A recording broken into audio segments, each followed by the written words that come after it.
Ever feel like someone close to you is hiding something, but you can't quite prove it?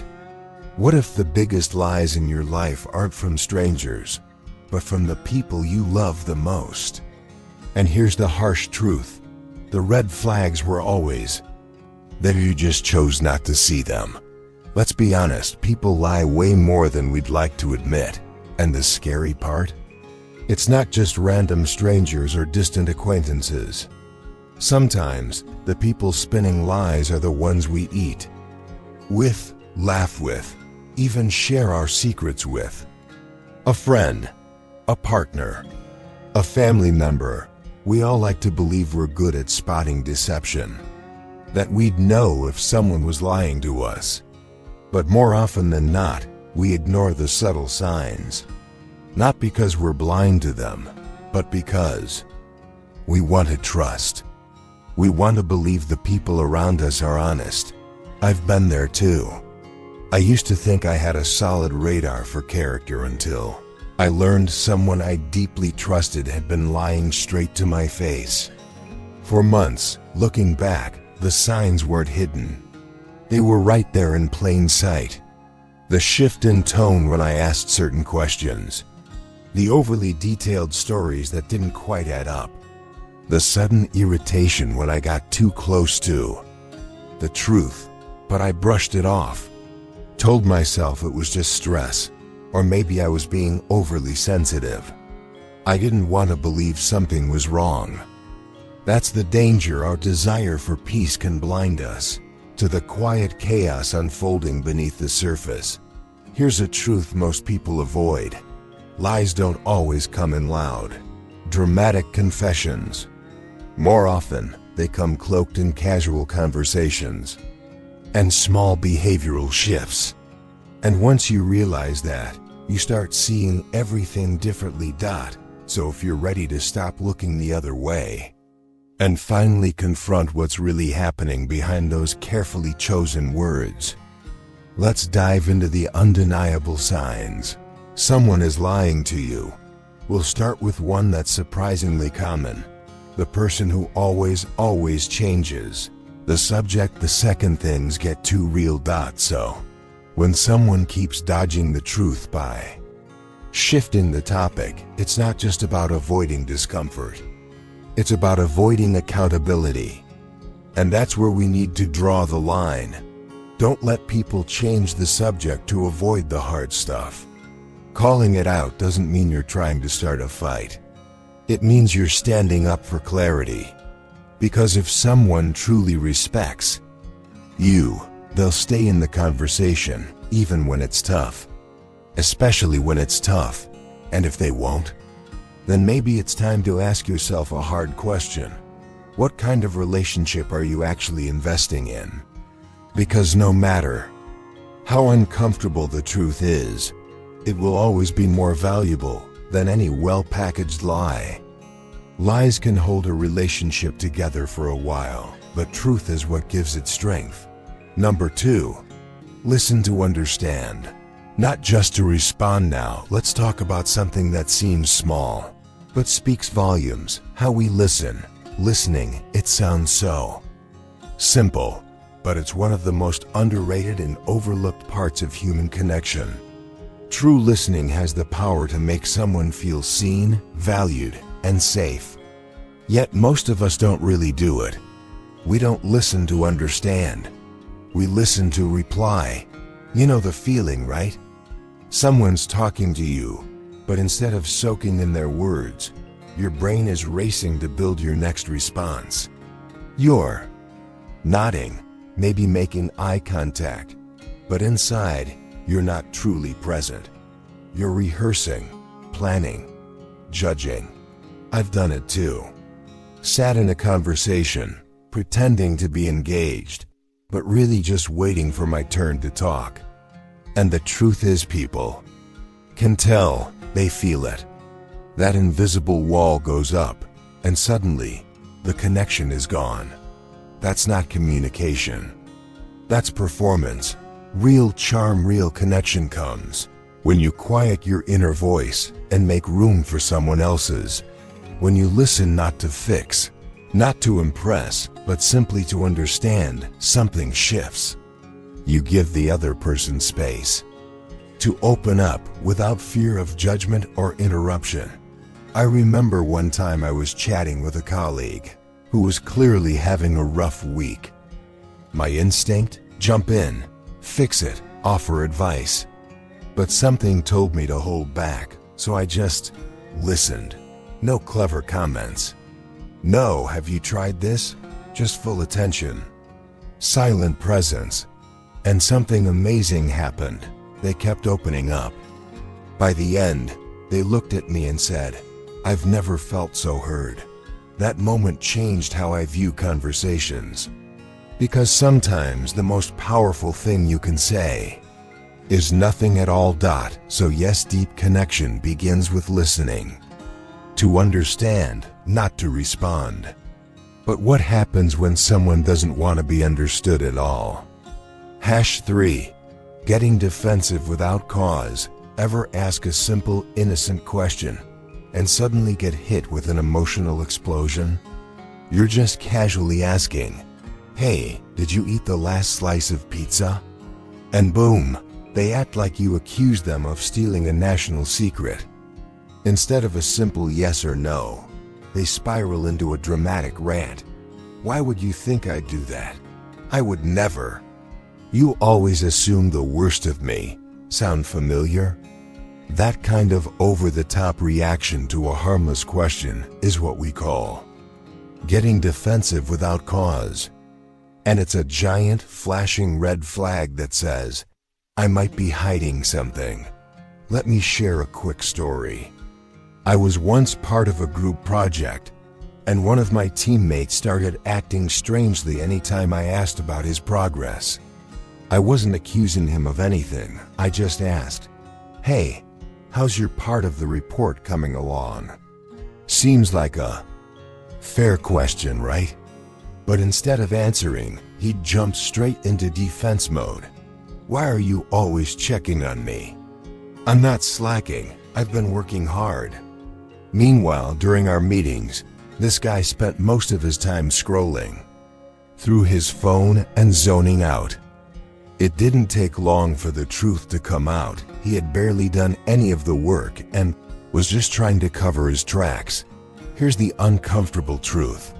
When people go out of their way to defend themselves over something small, they're often reacting to guilt, not false accusations. It's that old saying, a hit dog will holler. I've learned this the hard way. When someone reacts like that, don't just take their word. Zoom out. Look at the bigger picture. Ask yourself, what are they so desperate to protect? Because when someone has nothing to hide, they don't feel the need to turn a lighthearted question into a personal attack. Honest people? They're calm. They explain. They welcome clarity. Guilty people? They panic. They spin. They try to flip the script to make you feel like you did something wrong just for asking. It's like standing in front of a house with every door locked and the lights off, and the person inside swears, "There's nothing to see here." Meanwhile, you're holding the key, and they're praying you never try to open the door. Now here's the real danger. When we ignore these defensive outbursts, we actually teach people that guilt is a successful strategy. We let them escape the truth by making us feel like the bad guy. But calling out a defensive reaction isn't about being rude. It's about protecting your own clarity. If someone's lying to you and their first line of defense is outrage, don't back down, stay curious. Ask again, just a little firmer this time. Because 9 times out of 10, that emotional outburst, it's nothing but a smokescreen, designed to keep you from seeing what's really going on. And if you think emotional reactions are the only giveaway, wait until you notice the way someone's body betrays them, even when their words sound perfect. So yes, when someone overreacts to even the simplest question, it's often guilt speaking, louder than truth. But sometimes it's not what they say that raises suspicion. It's how they say it. #4. Over-polished details. Ever listen to someone tell a story that felt a little too perfect? Every detail lands flawlessly. Every moment seems timed like a movie scene. The words flow so smoothly, it feels like they've practiced it in front of a mirror a dozen times. At first, it's impressive. But then, something in your gut starts whispering, "This doesn't feel real." And most of the time, it isn't. I've seen this more than I'd like to admit. There was a guy I knew, let's call him Jake. He had this uncanny talent for storytelling, not just good stories, cinematic ones. He could describe a simple business deal like it was a blockbuster climax. One time he talked about closing a contract with the kind of flair you'd expect from a James Bond finale. He described walking into the room, shaking hands with a smirk, signing the paper at the exact right second as the sun hit the skyline, and honestly, you could almost hear the background music swelling in your mind. It was captivating, smooth, almost hypnotic. But that's the problem. Real life is messy. It doesn't follow a script. It doesn't pause for dramatic effect or line up perfectly like the scenes of a Netflix series. When someone's story sounds too clean, too structured, too rehearsed, your internal lie detector should start buzzing. And in Jake's case, it turned out most of it was fluff. Half-truths mixed with straight-up fiction. The story wasn't shared to inform. It was designed to impress. And here's where it gets tricky. Most people don't want to call it out. Why? Because we like a good story. We love a neat narrative. We enjoy being entertained, even if part of us knows it doesn't add up. And that's exactly what liars count on. They know we crave clarity. That we prefer a tidy version of events over the chaotic truth. So they polish the details until they shine, even if they're fake. But here's the deeper truth. When someone goes out of their way to make everything sound perfect, they're not just trying to impress you. They're trying to control the narrative. They want to direct the story, act it out, and cast themselves as the flawless hero. And you're expected to sit back, applaud, and not ask questions. I learned the hard way that perfect is a red flag. The moment I started asking Jake for more context, just small things, the seams began to show. His once flawless story started falling apart. The smooth narrative turned jagged and awkward. It became clear that while he'd practiced the performance, he hadn't prepared for real follow-up. And that's the giveaway. Liars can rehearse, but they can't improvise under pressure. The real world isn't polished. It's raw, unpredictable, full of bumps and contradictions. And that's what makes it honest. So the next time someone hands you a story where everything aligns too perfectly, remember this. They're not just sharing, they're selling. And if you buy in without question, you're not just accepting a lie, you're helping it thrive. And sometimes, it's not the story that feels off, but the energy behind it. Ever talk to someone and feel like something's just missing? That emotional disconnect? That's what we're diving into next.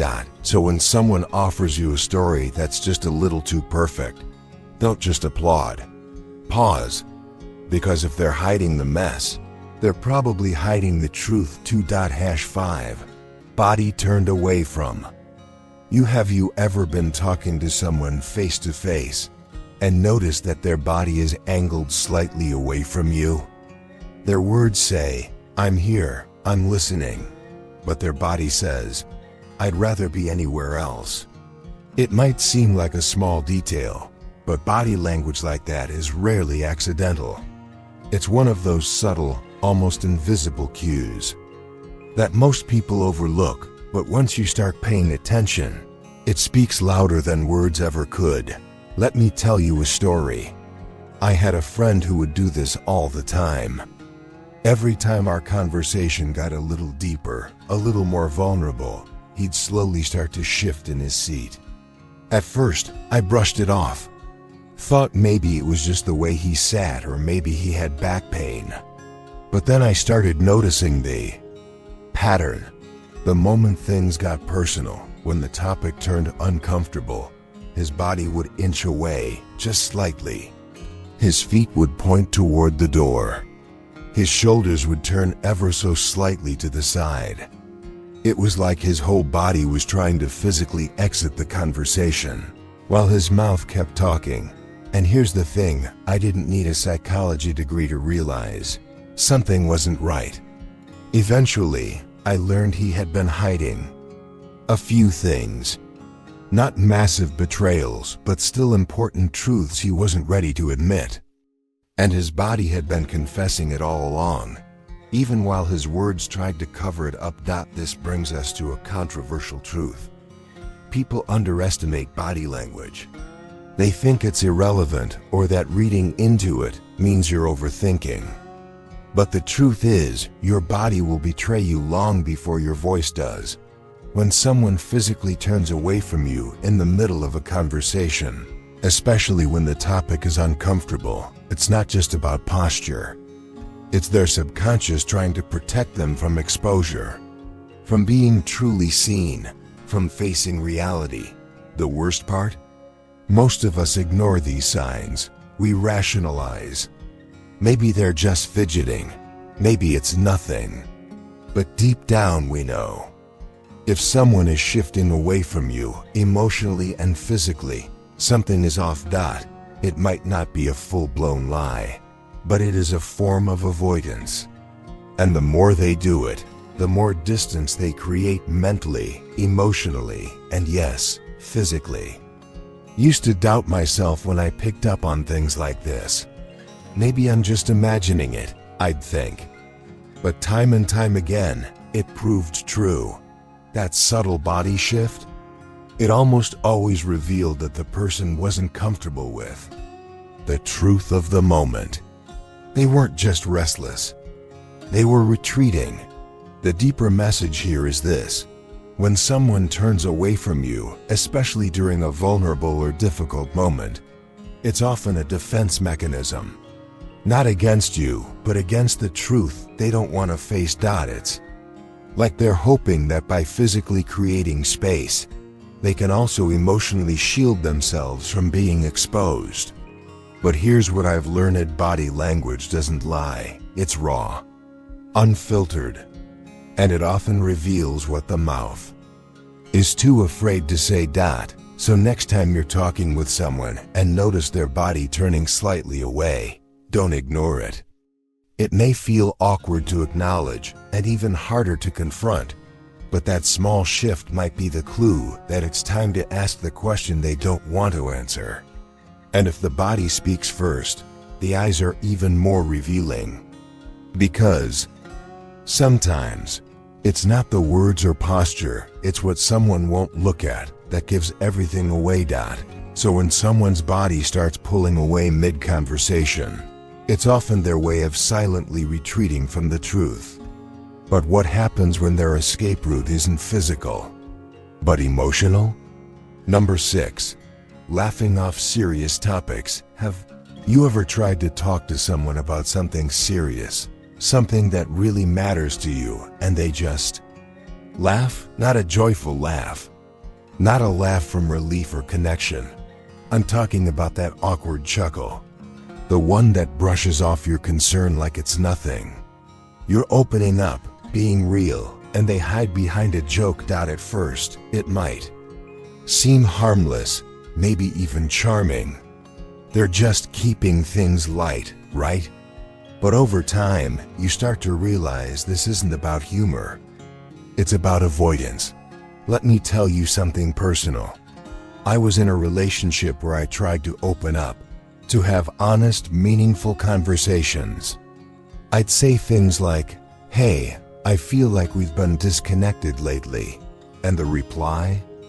A quick laugh. "You're overthinking again. Relax." That laugh? It wasn't just a response, it was a deflection, a shield, a way to avoid the uncomfortable truth hiding beneath the surface. As time went on, I noticed a pattern. Anytime I brought up something real, emotions, concerns, future plans, it was met with sarcasm, a joke, or some quirky comment that led the conversation somewhere else. Now I know that wasn't humor. That was evasion. And here's where it gets tricky. Most of us are taught that humor is good. It eases tension, lightens the mood, makes people comfortable. But when someone consistently uses laughter to dodge real conversations, it's a warning sign. It's like they're sneaking avoidance past you dressed up as charm.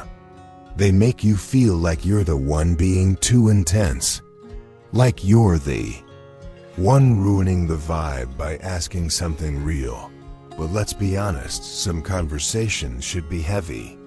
They should make us pause, reflect, feel a little uncomfortable. That's how growth happens. That's how truth surfaces. So when someone keeps using humor as a shield, you have to ask yourself, what are they really hiding behind that laugh? It might be fear. It might be guilt. It might be the knowledge that if they take the topic seriously, the truth they've buried will finally come to light. I've seen it happen over and over again. People using jokes like smoke bombs. They drop one, and suddenly the topic disappears in a cloud of laughter. You're left standing there wondering if you were just being too serious. But let me tell you this clearly. There's nothing wrong with being serious, especially when the topic matters, like emotional connection, boundaries, or accountability. If someone laughs it off, call it out. Try something simple like, why is that funny to you? That one question can crack the mask and bring the Baskin truth to the surface. Because the real danger of laughing off serious things isn't just about that one conversation.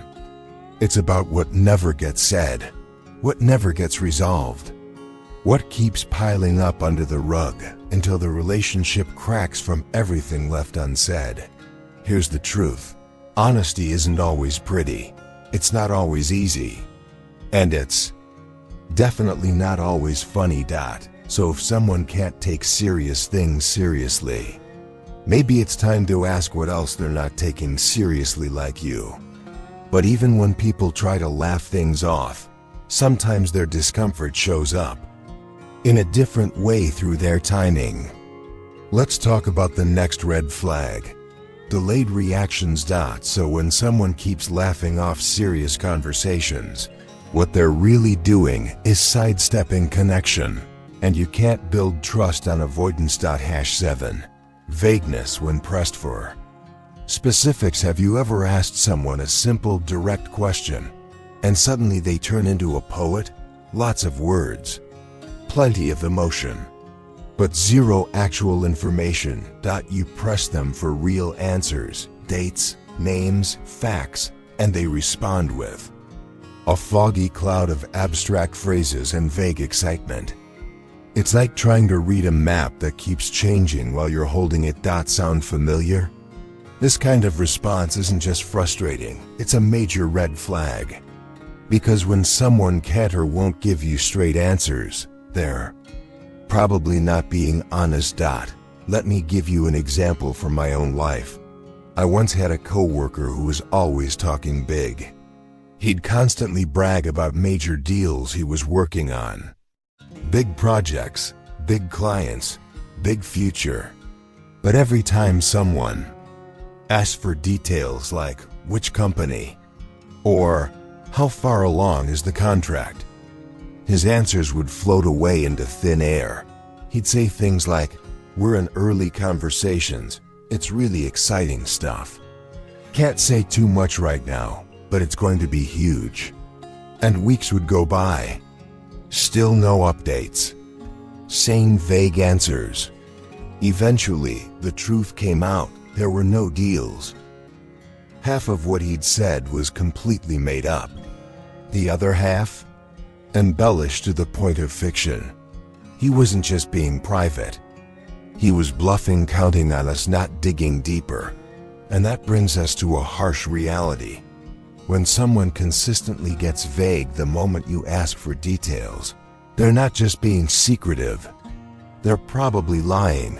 Let's call it what it is. Vagueness is the liar's favorite hiding place. It's like smoke, impossible to catch, constantly shifting, designed to distract, because as long as they stay unclear, they never have to be accountable. They give you just enough to keep you hopeful, but never enough to confirm the truth. And the real trick? They're banking on your politeness. They're betting that you'll hesitate to push for specifics because you don't want to seem rude, clingy, or confrontational. But let's be real, we've all been vague at some point. Maybe we didn't want to admit we didn't know something. Maybe we felt pressured or unprepared. That's human, but there's a big difference between saying, "I'm not sure right now," or "let me get back to you on that," versus giving a performance filled with vague, feel-good fluff just to look like you've got it together. When someone intentionally uses vagueness to sidestep the truth, they're not just avoiding an answer, they're manipulating your trust. And that's the deeper message here. Integrity means being clear even when the truth is uncomfortable. If someone consistently dodges your questions with empty phrases and non-answers, they're chipping away at the foundation of trust in your relationship, whether it's personal or professional. Worst part? They're counting on your kindness, your hesitation, your discomfort. They're hoping you'll let it go, so they can keep the illusion alive. So the next time someone dances around the truth with vague words and no substance, don't back off, because the people who value honesty, they'll welcome clarity. And the ones who don't, well, let's talk about how they react under pressure. So when someone keeps dodging your questions with vague, hollow answers, it's not just a key communication issue, it's a trust issue. And how they respond when pressed for specifics tells you more than their words ever could. Here's the truth most people are too afraid to admit. When someone avoids being specific, especially when you ask them directly, it's not because they're bad with details or too busy to remember. It's because they're uncomfortable with the truth. That's the part no one wants to say out loud. But after seeing it play out time and time again, I've learned one thing for sure. Real honesty doesn't hide behind excuses. If someone genuinely cares about being truthful with you, they'll make it clear. They'll give names, timelines, facts, even if those facts are hard to say. But if they start circling around the question, giving you abstract answers or general statements that sound nice but say nothing, that's your cue. They're not protecting you. They're protecting themselves. And now, I don't let people off the hook with that anymore. Want to know if someone's being straight with you? Watch closely when you ask for specifics. Do they suddenly look uneasy? Do they flood you with broad, sweeping statements and avoid locking in any real detail? That's not just coincidence. That's a defense mechanism. That's someone trying to keep you from seeing what they don't want revealed. Because here's the deeper truth. Honesty is rarely convenient, but it is always clear. It doesn't need filters. It doesn't rely on vagueness. And it doesn't fear the details. When someone refuses to be specific, they're building a wall between you and the truth. And if they can't bring themselves to tear that wall down, for you need to ask yourself, why are they building it in the first place? So the next time someone hands you a vague answer when you're just asking for clarity, don't shrink back. You deserve clear answers. You deserve straight talk. And anyone who respects you will have no problem giving it. Because here's the uncomfortable, but powerful reality. Vagueness might feel harmless in the moment, But over time, it chips away at trust faster than any outright lie. So remember, lies don't always shout. Sometimes they whisper, in half answers, smooth stories, awkward laughs, and turned shoulders. But if you stay sharp, stay observant, and keep asking the hard questions, you'll start to see the truth hiding in plain sight. You deserve honesty. And anyone who can't offer that, it's time to stop making excuses for them. Stay sharp, stay grounded, and never settle for anything less than the truth.